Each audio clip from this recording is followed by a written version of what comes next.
Vamos lá, aula 2, soma de vetores. Na aula de hoje, vamos discutir a definição de vetor oposto e norma de um vetor, a soma de vetores e a regra do paralelogramo e a diferença de vetores.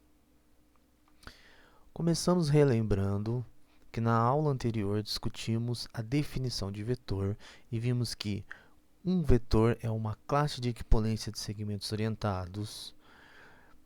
Dessa forma, então, um vetor representa toda uma classe de segmentos orientados que tem a mesma direção, mesmo módulo e mesmo sentido. E ao escrevermos U igual a AB, por exemplo, o vetor U igual a AB, o que estamos fazendo é escolhendo um representante dessa classe. Estamos escolhendo um segmento orientado para representar esse vetor. Consequentemente, esse vetor representa toda a classe dos segmentos que possuem mesmo direção, módulo e sentido do segmento orientado a B.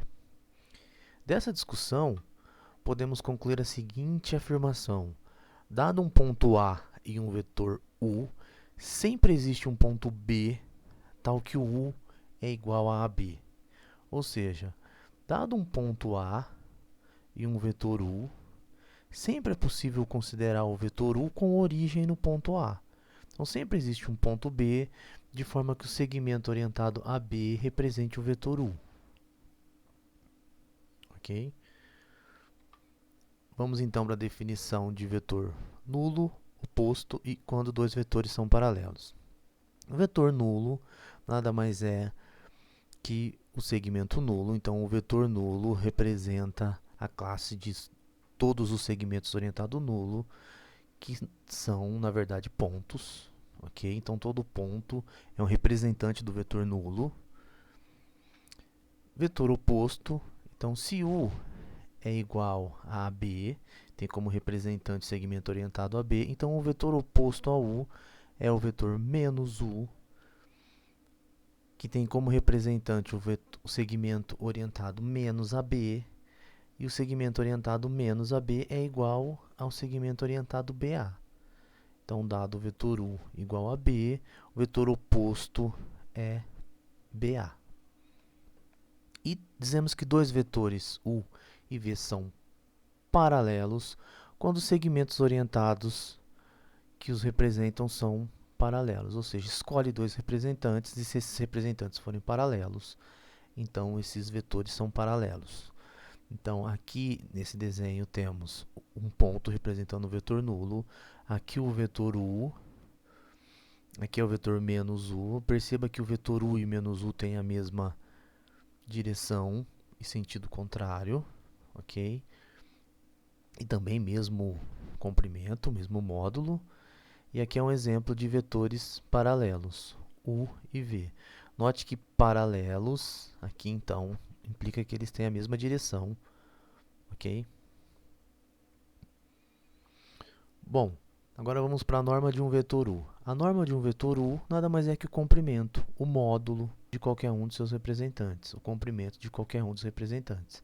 Pode ser qualquer um, uma vez que um vetor representa todos os segmentos que possuem a mesma direção, mesmo módulo, mesmo comprimento e mesmo sentido. A representação para a norma, então, é essas duas barrinhas verticais em cada lado do vetor U. Isso aqui, então, essa notação representa a norma de U, é o comprimento de U, é um número real. Ok? A norma, o comprimento é um número real. É o comprimento de cada um de seus representantes. Então, a norma do vetor U nada mais é do que o comprimento de um de seus representantes, consequentemente de todos. Se a norma do vetor U é 1, dizemos que U é unitário. A norma tem três propriedades. A primeira é que a norma do vetor U é diferente de zero. A norma do vetor tem três propriedades. A primeira é que se U é diferente de zero, então a norma é positiva. A norma é igual a zero se e somente se U é igual a zero. Então, a norma é zero quando o vetor é zero. E se o vetor é zero, a norma também é zero. A norma do vetor e do seu oposto são iguais. A norma de menos U é igual à norma de U. Então aqui está um exemplo, né, dando um vetor U, um representante desse vetor U. Aqui temos uma grade indicando que esse vetor U possui comprimento 2 unidades. Então a norma, o comprimento desse segmento orientado aqui, por esse desenho, representa 2. Então a norma de U é 2 nesse caso, porque o representante de U indicado pela figura tem comprimento 2, módulo 2, tamanho 2. Então, para fazer a soma de vetores, precisamos lançar mão da seguinte propriedade que está relacionado com o que discutimos no início da aula. É sempre possível escolher representantes de U e V. Então, dados os dois vetores U e V, é sempre possível escolher representante desses dois vetores, de tal forma que V tenha a origem na extremidade de U. Dados os dois vetores, é sempre possível escolher representantes para esses dois vetores, de forma que o vetor V tenha origem na extremidade de U. Dessa forma, a gente parte para a definição de soma de vetores. Então, considere dois vetores UV. A soma de U mais V é um terceiro vetor, dado da seguinte forma. Consideramos o vetor U, um representante AB. Para o vetor V, o representante BC. Então, aqui eu já usei essa propriedade aqui de cima. Eu peguei o V, tá? A origem do V com extremidade em U. É sempre possível fazer isso. Então, U mais V é por definição, então, AB mais BC, que é igual a AC. Então, U mais V, AB mais BC é igual a AC.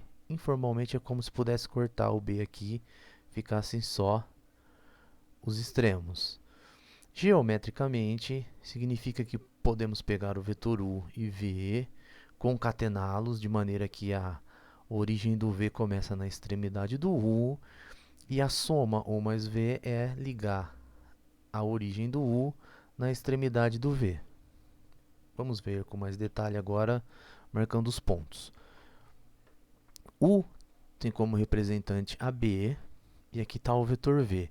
Então, eu posso escolher um representante para o V, de tal maneira que a origem do V coincide com a extremidade do U. Então, eu posso escolher um representante para o V dessa forma, BC.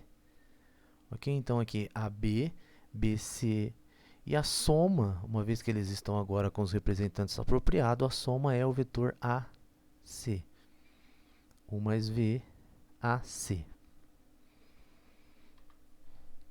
Generalizando, se fôssemos somar três vetores, basta que concatenar os três vetores, ou seja, escolho representantes para esses três vetores, de tal forma que a origem do V começa na extremidade do U, coincide com a extremidade do U, e a origem do W coincide com a extremidade de V, e a soma U mais V mais W nada mais é do que o vetor que a origem coincide com o U e a extremidade coincide com a extremidade de V. Então, aqui está a representação do vetor U mais V mais W. Escolhendo representantes, por exemplo, podemos escolher AB para U, BC para V, CW, CD para W, U mais V mais W fica então AB mais BC mais CD, e essa soma é AD. Informalmente, observe que sumiram todos o meinho aqui e ficou só os extremos. Uma outra forma de somar vetores, dois vetores, é usar a regra do paralelogramo. Escolhemos representantes com a mesma origem agora. Então, aqui está o vetor U, o vetor V. Escolhemos representantes de U e V com a mesma origem, isso é sempre possível. Então, aqui, ó, o vetor U, o vetor V estão escolhidos de forma que tem a mesma origem. Agora, eu espelho o V aqui em cima, espelho o U aqui do lado, de forma que obtemos um paralelogramo. A soma U mais V é a diagonal do paralelogramo. Essa é a regra do paralelogramo. Diferença de vetores. U menos V, então é por definição U mais menos V, ou seja, é a soma de U com o oposto de V. Então, dado o vetor U e o vetor V, para fazer U menos V, consideramos o oposto de V. Então, está aqui U, vetor V, esse aqui é o menos V, inverte o sentido de V. Agora consideramos representantes de U e V de maneira que a origem do V coincide com a extremidade do U. Está aqui nessa próxima figura. A origem do vetor V aqui coincide com a extremidade do U. Então, esse é o vetor U, esse é o vetor menos V. Então, a soma U mais menos V, U menos V, nada mais é do que o vetor U menos V, que tem origem coincidindo com a origem de U e extremidade coincidindo com a extremidade de menos V. Podemos também utilizar a regra do paralelogramo, considera U e menos V com a mesma origem, U menos V com a mesma origem, espelha aqui de maneira a formar um paralelogramo, e U mais menos V, ou seja, U menos V, é a diagonal desse paralelogramo. A soma de vetores satisfaz 4 propriedades. A primeira delas é a propriedade associativa. Então, sejam U, V e W vetores em V3, a propriedade associativa afirma que para somar o vetor U mais V e o W, podemos somar primeiro U mais V e depois somarmos com o W. Isso é igual a somarmos V mais W e depois somarmos com o U. O parênteses aqui indica uma ordem de hierarquia, então essa é a propriedade associativa da soma de vetores. Lembre que o resultado de toda essa soma é um vetor. Propriedade comutativa, somarmos U mais V é igual a somarmos V mais U. O elemento neutro, somarmos o vetor 0 com U é igual a U, ou seja, o 0 é um elemento neutro da soma, e somarmos U com o oposto é igual a 0. Ok? Isso são propriedades, exige uma demonstração, e a demonstração desses 4 propriedades você encontra num vídeo anexo a esse. Eu fiz separado, de maneira a manter a aula mais dinâmica. Então, vimos na aula de hoje a definição de vetor oposto, norma de um vetor. Utilizamos a noção de que, dado qualquer ponto em um vetor, podemos sempre considerar esse vetor com origem nesse ponto. E para isso, então, definimos a soma de vetores. Vimos uma alternativa para a soma de vetores, a regra de paralelogramos, e definimos a diferença de vetores como a soma com o elemento oposto. Obrigado, até a próxima aula.